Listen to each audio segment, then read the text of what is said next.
We get a lot of questions from people expressing how they're a bit confused of where to start. I want to free up my body, I want to feel good and open, and I don't really know what to focus on. I see you doing a lot of different stretches and calisthenics exercises. So today I want to give you a 3 to 4 exercise circuit that is an excellent place to start. And guess what? It doesn't involve any stretching. It also doesn't involve any traditional strengthening exercises.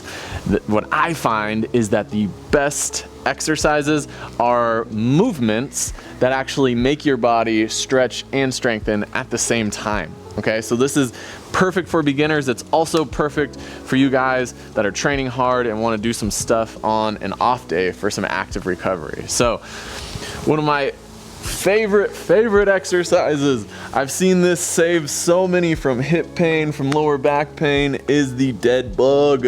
So we start in a position like so, and what I want to do is I want to focus on pushing that lower back into the ground, right? So get down here on the floor with me, push that lower back. When you do, this core is gonna light up. You're gonna feel that really firing. You're gonna feel your hip flexors on, and we're gonna reach the arms overhead. Now we're gonna drop arm and opposite leg. You're gonna get those as close to the ground as you can with still keeping your lower back down, and then you're gonna come back up, okay? Then we're gonna do the opposite. So really fire that core and then really reach the arm and the foot away from each other as you do this, okay? And we're gonna do somewhere around 8 reps on each side. Now, I never claimed to be the best counter, so you can count for your own, for yourself. But I think that's around 10 right here. And feel your core work, feel your hip flexor work here. Feel the arm open up and expand to reach overhead. And then feel this hip also open up and stretch. Like I said, the best movements stretch and strengthen the body at the same time. These are really going to take care of your joints. All right, we'll call it there. Good. So after we do our dead bugs, we're gonna essentially do the same thing. You can stay low, I'll get low. We're gonna essentially do the same thing, but now I'm gonna be, instead of on my back, I'm gonna be prone with my chest facing to the ground. And this is just gonna be a really basic crawl, okay? So for the crawl, we're gonna start with our shoulders right over our wrists and our hips right over our knees here. Then we're gonna lift the knees slightly, right? We don't wanna go like this.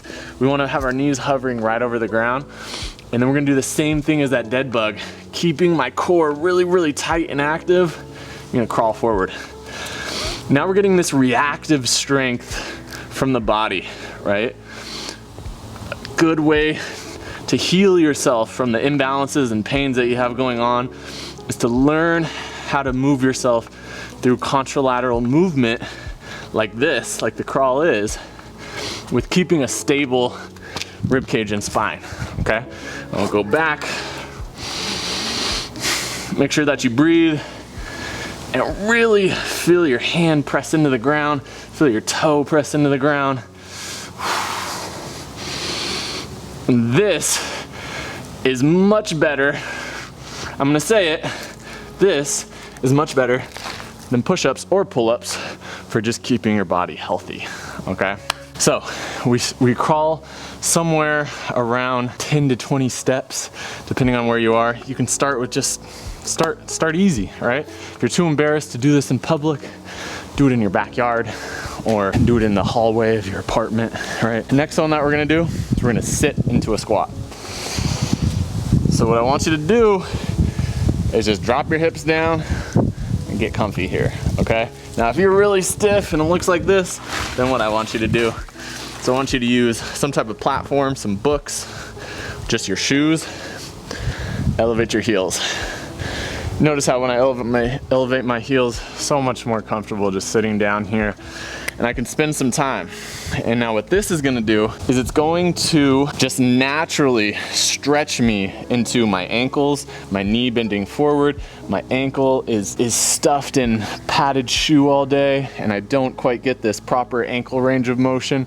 So that helps this. My knee actually gets all the way compressed here, right? A lot of us aren't doing that. And my hip is put in this full flexion position, right? Which is really, really important for keeping the spine healthy. My spine can kind of loosen up here a little bit. So essentially, we're getting this nice stretch for the full body, right? And this is really, really important for taking care of your hips, knees, and ankles, right? So it can be a goal to work towards doing it without the lift, but use the lift as much as you need. There's no problem with doing that. So you sit in the squat we shoot for a minute. If you got to start with 20-30 seconds, that's fine, but we build up over time.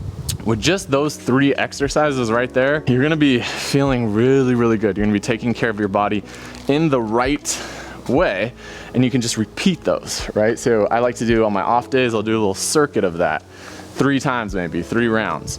Now, if you have something to hang from, then we put the hang in the mix as well, right? If you don't have something to hang from, I'd really, really recommend just picking up a doorway pull-up bar.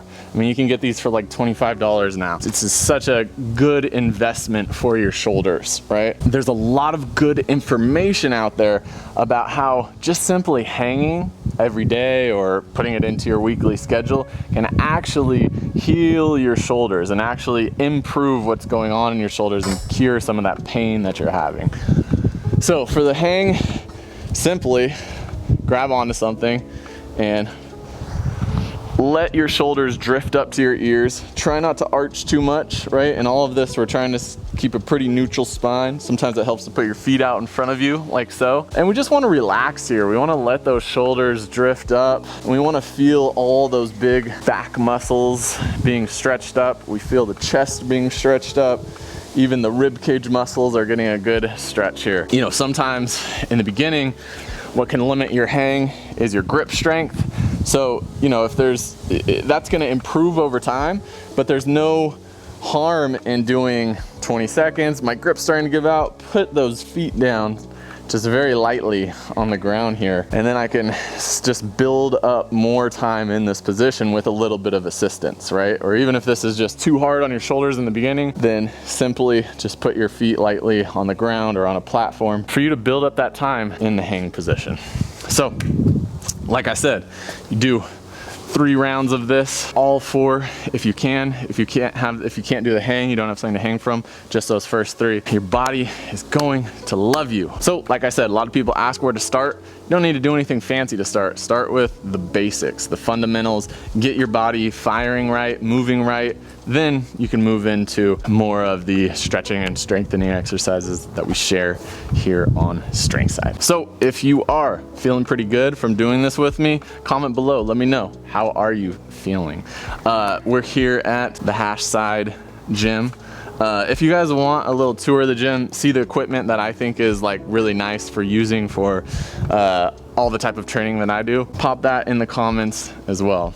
Like this video, subscribe to StrengthSide, and if you want to check out the daily practice, another routine that we encourage people to do on the daily, it's right here. Go and click it.